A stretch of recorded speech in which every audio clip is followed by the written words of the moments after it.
Bienvenue sur les 2 centimes de Sophie et Lisa. Aujourd'hui, on va parler de l'injustice. On parle aussi un peu de l'empathie comme stratégie pour lutter contre l'injustice. Le jour où j'ai fini d'éditer ce podcast, on est le 8 mars. 8 mars, journée internationale du droit de la femme, du droit des femmes. Ça m'a fait réfléchir, je trouve ça cool de dire qu'aujourd'hui, j'ai le droit d'enregistrer un podcast et j'ai le droit, je peux ne pas demander l'autorisation à quelqu'un pour le faire parce que j'ai la liberté de le faire. Et je suis reconnaissante pour ça. À la fin, et je vous spoil un peu, Lisa, elle dit quelque chose qui m'a fait penser à cette chanson écrite par Pat Barrett. Barrett sans E, pas comme la barrette dans les cheveux à la fin. Et Pat Barrett, il a écrit une chanson l'année dernière qui s'appelle Lightning, comme lumière, éclairage. Et dans le refrain, il dit, je vais le faire en français cette fois, un jour, tout sera comme cela devait être. Très beau, très belle chanson. Enfin, surtout un refrain avec des paroles fortes. Un jour, tout sera comme cela devait être. Et ça m'a fait du bien dans ce que disait Lisa, notamment à la fin de l'épisode. J'ai pensé à cette chanson. Bonne écoute.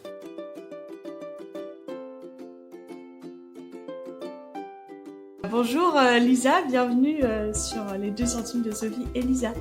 Aujourd'hui, on va parler de l'injustice. Mais est-ce que tu veux te présenter pour commencer ? Qui es-tu ? Qui je suis Je m'appelle Lisa, j'ai 27 ans. Je suis éducatrice spécialisée dans la vie. Je travaille en protection de l'enfance. Voilà, je suis de nouveau en Île-de-France cette année. Donc l'année dernière, j'ai eu la chance de faire un stage avec Agapé Campus Lyon et de rencontrer Sophie dans ce cadre-là pendant 2 ans. Donc ça, c'était cool. C'était un stage que je faisais parce que j'étais en études à l'Institut biblique de Genève, qui est une école où je faisais des études de théologie. Donc des études où j'apprenais davantage de choses sur Dieu, la Bible, sur les chrétiens, enfin voilà. Donc voilà qui je suis. Trop cool.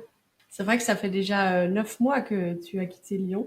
Ouais. Et waouh, le temps passe. J'ai l'impression que c'était une autre vie. Tout ça, avant le Covid, tout ça. C'est ça.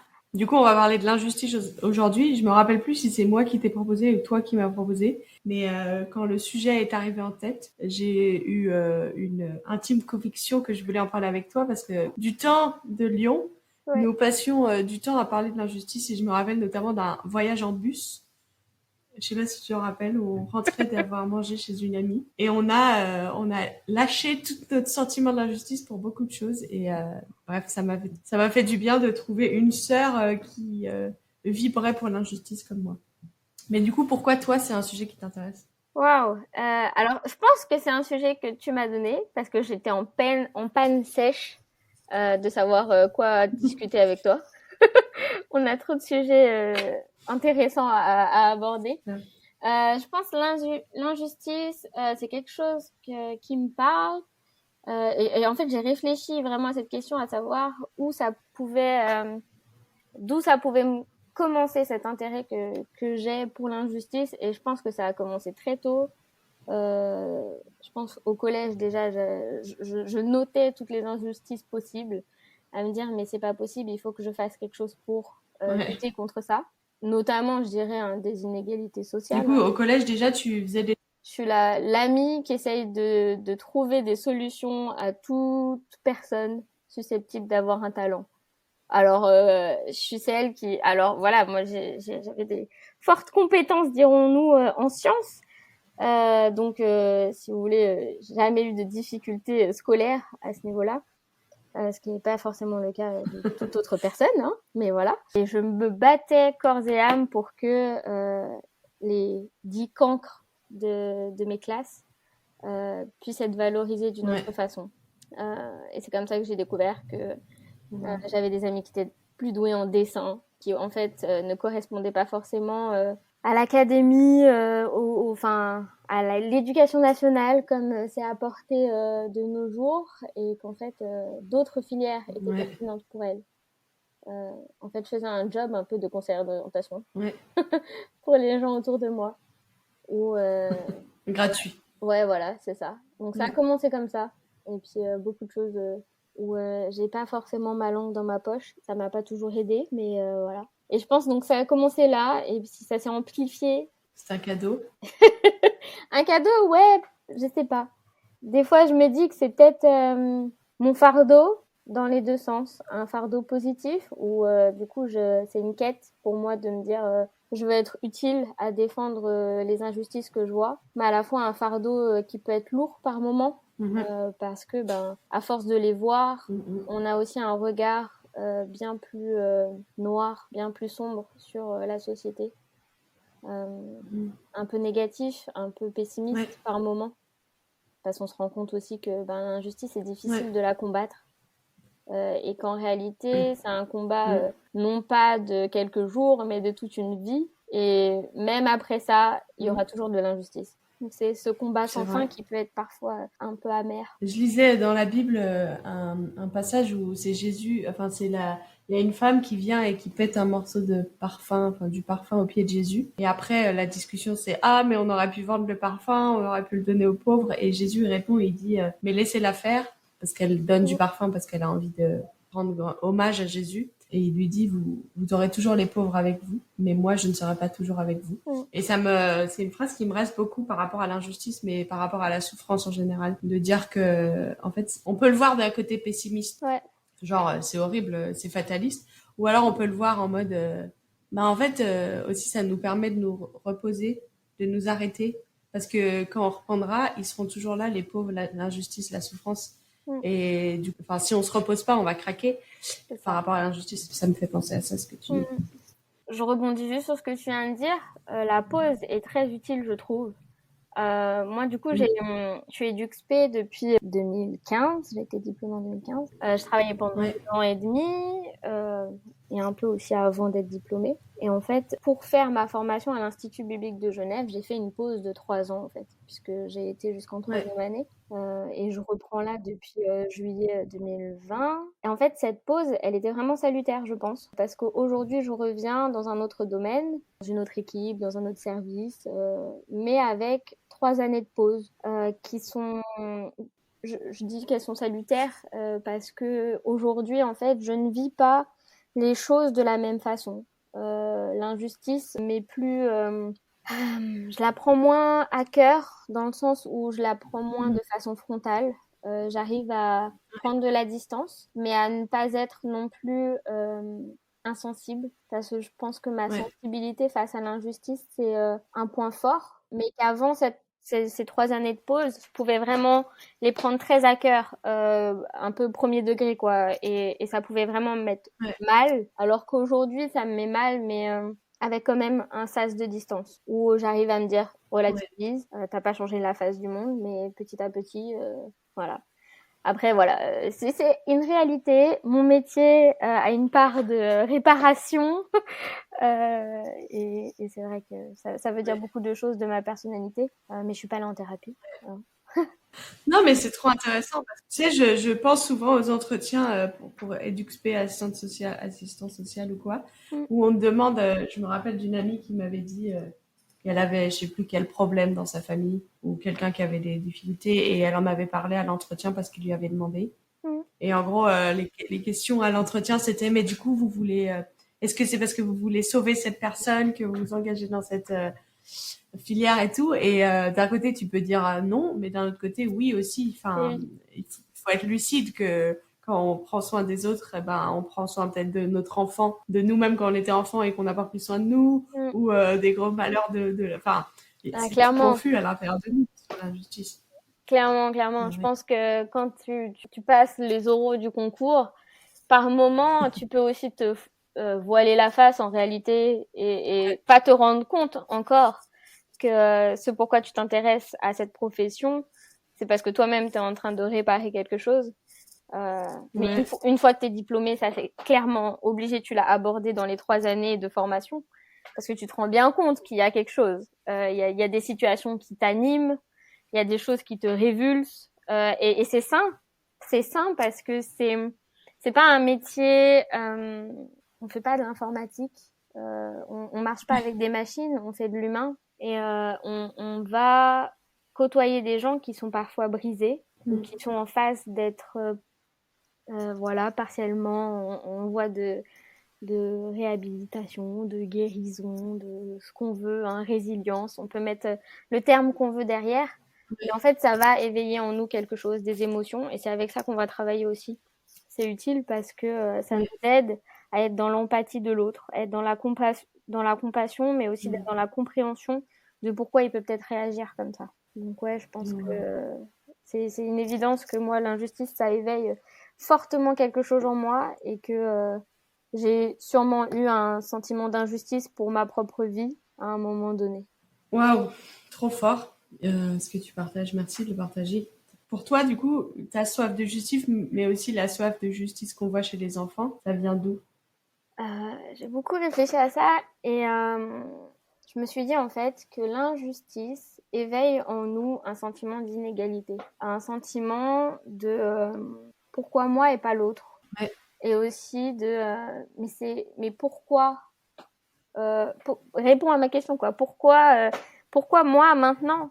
Souvent en fait quand tu reprends un enfant ou quoi, j'en discutais avec Étienne qui est mon mari et qui est surveillant dans un collège.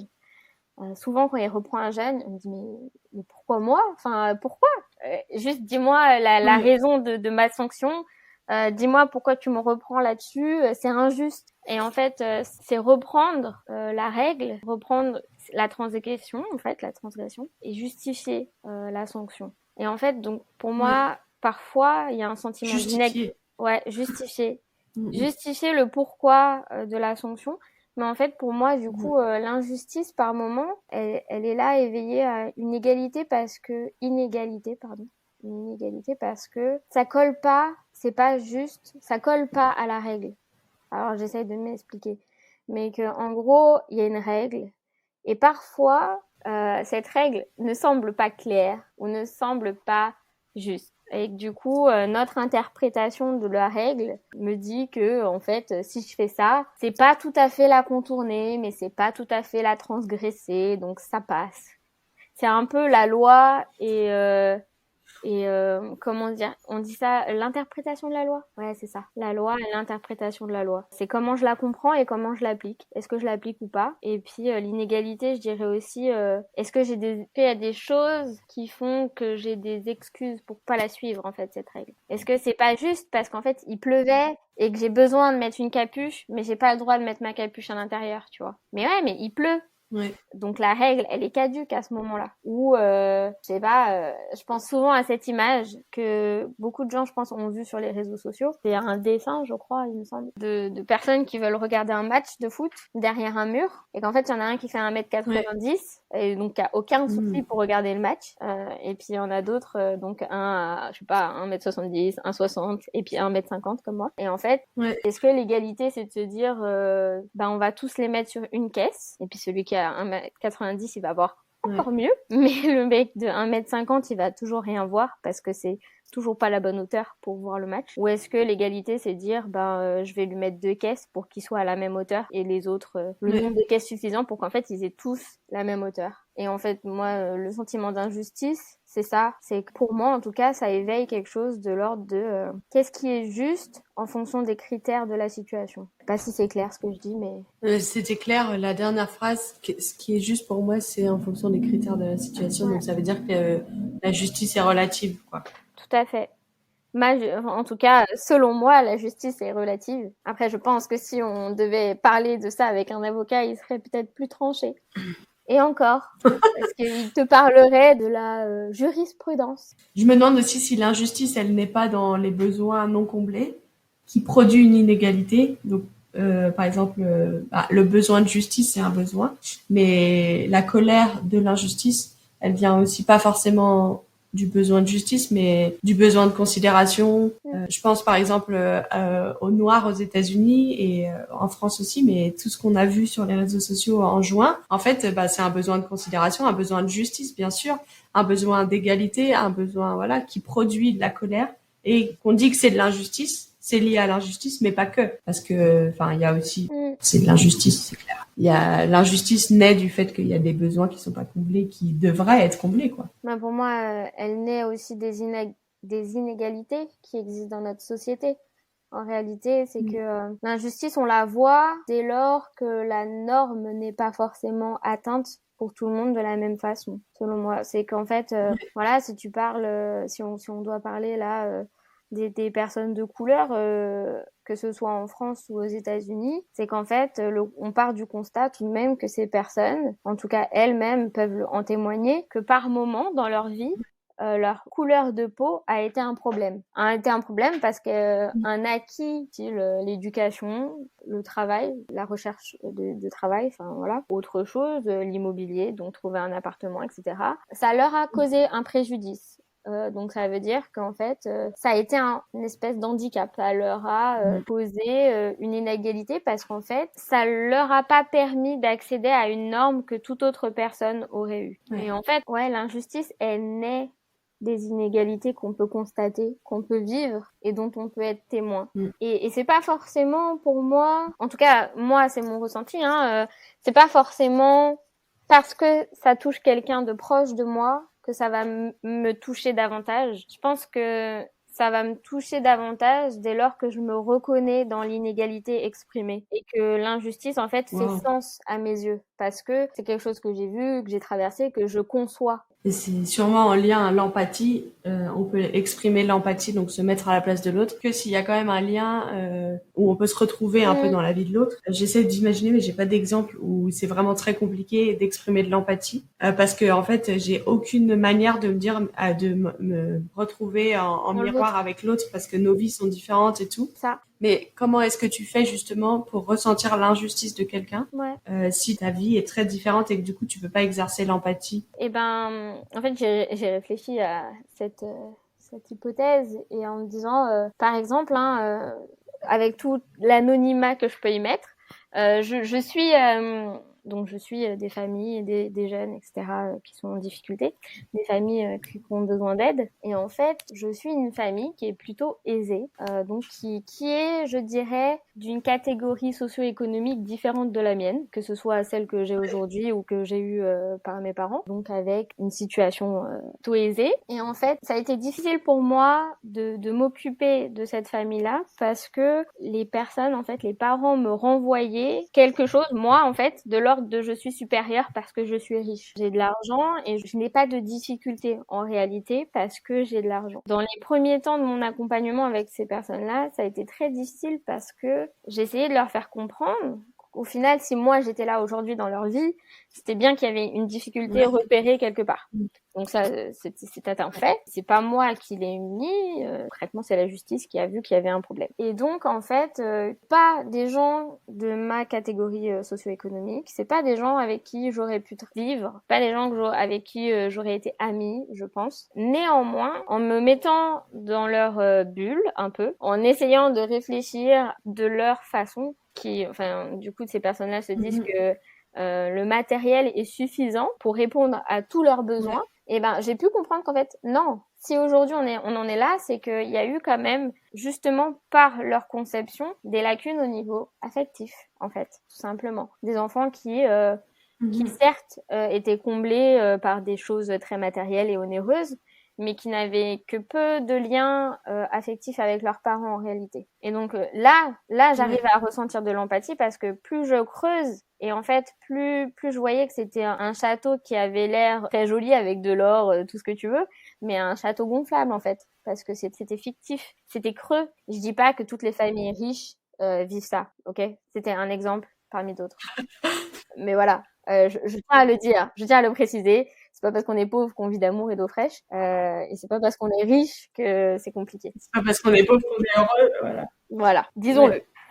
Mais voilà, l'empathie, ça pose en fait de devoir quand même se poser, réfléchir à ce que la personne en face de soi vit. Donc parfois c'est pas facile parce qu'en fait on présume que l'empathie c'est inné, que parce que on aime bien les autres on arrive facilement à se projeter en eux et je pense pas. Je pense qu'en vrai par moment c'est très difficile de devoir ressentir de l'empathie pour quelqu'un, surtout quand il nous renvoie quelque chose de difficile de notre propre condition ou qui nous renvoie quelque chose de viscéralement pas possible parce que il a fait quelque chose qui nous paraît mauvais. Et du coup, On n'a pas envie Mhm. d'apprécier cette personne, on n'a pas envie de se projeter et d'essayer de comprendre. Mais au final, ça a une inégalité pour cette personne. Si on se met à sa place, c'est pas juste, en fait, Mhm. que quelqu'un n'ait pas d'empathie pour moi sous prétexte que ce que j'ai fait dans ma vie ou mon contexte économique ou familial lui déplaît. Pas juste. Ouais, c'est vrai. Tout ça dépend de quel prisme on prend le truc. Est-ce qu'on arrive par moment, en fait, à Ouais. se mettre à la place des autres et pas juste à être centré sur soi. Non, mais c'est trop intéressant ce que tu dis et merci de partager ça. C'est un bon exemple que c'est injuste pour les gens quand on n'arrive pas à avoir de l'empathie pour eux. Donc, Mm. on prend pas le temps d'aller chercher l'empathie des fois. Parce que bon, on n'y peut rien si on n'a pas d'empathie, mais Oui. c'est qu'est-ce qu'on fait de ça. Mm. On va terminer sur les solutions à l'injustice. Sans transition, Et puis, question difficile. toute l'humilité dont on est capable et toute la modestie. Est-ce que toi, dans ta vie, tu as pu déjà peut-être une solution face à toutes les émotions que ça produit en toi, l'injustice, et qu'est-ce que tu peux mettre en place, et puis aussi qu'est-ce que tu mets en place dans ta vie, ou qu'est-ce qu'on peut en mettre en place pour lutter contre l'injustice? Cette question, elle fait un peu comment on peut sauver le monde. Ah oui. Pas sûre d'avoir toutes les réponses à cette question. Je vais déjà, je pense, parler pour moi et comment aujourd'hui je vis mes émotions face à l'injustice. Clairement, ça s'est reproduit là récemment face à une situation en plus d'un enfant. Enfin voilà, c'est compliqué toujours quand ça touche Ouais. quelqu'un de vulnérable. Ça éveille franchement de la colère, du dégoût pour ce qu'on est en train de faire ou ce à quoi on est en train de contribuer. Franchement, moi, j'ai des moments où je me dis, mais ce monde est injuste et j'ai même pas juste envie d'y vivre. Je me dis, mais c'est pas possible. Et puis Ouais. le lendemain, tu te réveilles et t'es toujours là, donc il faut faire. Donc en fait, moi, Mm. je pense que pour vider mes émotions, j'ai besoin vraiment de temps, de digestion. C'est vraiment ça, hein. Je rumine pas mal en me disant, mais de toute façon, qu'est-ce qu'on aurait pu faire d'autre au vu du contexte? Qu'est-ce qui aurait été mieux? Alors des fois je les écris. J'écris les options que moi j'estime pouvoir être plus positive que ce qu'on a mis en place là. Quand bien même en fait mon avis ne sera pas pris en compte, peu importe. Moi j'aurais réfléchi à autre chose. Je le pose, je l'écris. Par moment ça m'arrive de crier dans ma voiture aussi. Ça c'est un peu moins c'est un peu moins intellectuel et posé. Ça m'arrive de juste extérioriser la colère que je peux avoir sur le moment. Chose qui, pour moi, est similaire. En tout cas, en fait, parfois, je prie. Parce qu'en fait, je crois en Dieu et je crois que Dieu, il m'écoute quand je suis dans la détresse. Et parfois, en fait, c'est ça. Je suis dans une détresse émotionnelle où j'arrive pas à forcément gérer, où j'arrive pas à comprendre pourquoi ça s'est passé comme ça. Et en fait, je lui dis, tout simplement, je suis là dans ma voiture et je me dis, mais pourquoi? En fait, c'est pas normal qu'on vient de faire. C'est indépendant de ma volonté. J'avais pas les mains pour. J'ai donné tous les arguments contre et on n'y est pas allé quand même. Enfin, on n'est pas allé dans mon sens. Pourquoi on n'est pas allé dans mon sens? Moi, j'estime que c'était mieux comme ça. Et à la fois, parfois, en fait, dans mon monologue à Dieu, parce que du coup, je parle et je suis convaincue qu'il écoute, mais la réponse n'est pas tel un texto reçu sur WhatsApp. Ben parfois, je me rends compte aussi de simplement ce que je suis en train de dire. Pourquoi moi j'aurais raison et pas la personne qui a pris la décision. Pourquoi, en fait, selon elle, la décision était juste. La décision était en train de pallier à l'injustice qui était vécue, selon elle. Alors voilà, moi c'est subjectif, mais moi j'estime que c'était pas forcément la meilleure solution. Mais qui je suis? Est-ce que en fait par moment je suis pas là? Je me rends bien compte dans ce que je suis en train de dire. Et puis souvent en fait ça finit par ouais ok je peux pas sauver tout le monde, je sais. Et puis je suis pas le sauveur du monde. C'est pas moi le sauveur. C'est ça. Un peu complexe hein, le complexe du sauveur. Ça arrive chez beaucoup de gens, mais Non, je vois pas de quoi tu parles. et donc voilà, c'est ça, c'est mes solutions. Après, dans des solutions plus concrètes, en fait, je pense qu'il faut apprendre à vivre avec par certains moments. C'est un peu fataliste quand je le dis comme ça à voix haute, dire qu'il faut vivre avec l'injustice, mais concrètement, elle sera toujours là sur le pas de la porte. Et en fait, c'est fatigant sinon, parce que ce que je disais au début, hein, c'est que ça donne un regard pessimiste, ça donne très peu d'optimisme en fait sur la vie. Il y a des côtés qui sont bons et il faut peut-être s'attarder sur ça par moment. Ne pas toujours voir un pas en avant comme quelque chose de négatif. Par exemple, sur des inégalités au travail, ben, une loi qui viendrait, je sais pas, hein, je suis dans quelque chose de factice, mais une loi qui viendrait obliger par moment des entreprises à on parle de discrimination positive, et ouais, pas rester sur ouais, mais ça veut dire quand même qu'il y a des inégalités et qu'on est obligé de forcer les entreprises à. Certes, mais est-ce qu'on n'est pas en train de pallier petit à petit à quelque chose d'inégal et que petit à petit ça rentre dans nos mœurs et que petit à petit en fait la loi elle sera inutile parce que les entreprises l'auront inclus d'office, je sais pas. Mais voilà, essayer de pallier l'inégalité par des choses peut-être de l'ordre de la loi, peut-être que c'est dans ça, peut-être que c'est dans du militantisme associatif. J'en suis aussi convaincue d'une certaine part. Je pense qu'on peut avoir beaucoup d'impact par une vie associative riche aussi sur des causes qui nous parlent, sur des causes qui nous animent et qui de leur côté pallient à l'inégalité qui peut exister, à cette injustice visible dans l'œil de ces bénévoles. Enfin voilà, que chacun d'entre nous, on peut mettre une petite pierre à l'édifice qui fera que ça ira mieux, mais sans croire que tout ira bien à la fin, en fait. Parce que sinon, c'est s'épuiser soi-même et ça, et c'est, je dirais, pisser dans un violon. Je ne sais pas si ce sera mis dans ce podcast, mais c'est pisser dans un violon. Si, bien sûr, bien sûr. Mais c'est vrai, je suis pas sûre de ce que veut dire pisser dans un violon, mais si tu penses que ça s'applique ici, ça s'applique ici. Mais c'est vrai, je pense aussi à toutes les fois où on dénonce des injustices quand on les voit. Je pense au repas de fête en famille avec des amis ou quoi, où il y a peut-être des blagues, où il y a des remarques qui sont faites. Et juste prendre le temps de dire, en fait, non, moi, je veux pas entendre ça. Ou ça, c'est, en fait, cette blague et ça contribue à maintenir des injustices et tout ça. Je pense que c'est aussi un travail important. Sans être dans moi, j'ai tout compris et toi, t'as rien compris et je t'apprends la vie, mais ce qui est aussi des fois ma tendance, mais de pouvoir avoir des conversations tranquilles avec des gens pour qu'on puisse savoir où les uns et les autres en sont sur le chemin de la justice. Ouais, je suis d'accord que la discussion, ça, comment dire, en tout cas, ça nous permet de changer aussi nos visions notre vision, d'être aussi plus attentif aux autres et d'élargir notre horizon. Ça nous permet quand même d'être ouvert à d'autres personnes, à d'autres situations qu'on n'a nous-mêmes pas vécues. En fait, c'est comprendre que y a des choses qui sont pas admissibles. C'est des choses il y a des choses en tout cas qui sont pas correctes en fait et qu'on voit pas forcément. Et pour moi, je suis d'accord avec toi sur la discussion. C'est en fait, on s'éduque jour après jour. On n'a pas fini de grandir et je pense qu'à tout âge, on est susceptible d'intégrer dans notre façon de voir les choses des nouvelles perspectives en fait. Je pense qu'il faut aussi évoluer avec son temps et qu'il y a des choses qui étaient peut-être admises il y a 30, 40 ans qui aujourd'hui, concrètement, on met le doigt dessus et c'est pas possible quoi, que ça continue de cette façon-là. Et ça révulse. Et en fait, si ça révulse, parfois, c'est que c'est un bon combat. C'est un combat qui est juste, qu'il faut mener quoi. Alors, est-ce que tu as un mot de la fin sur le sujet de l'injustice ?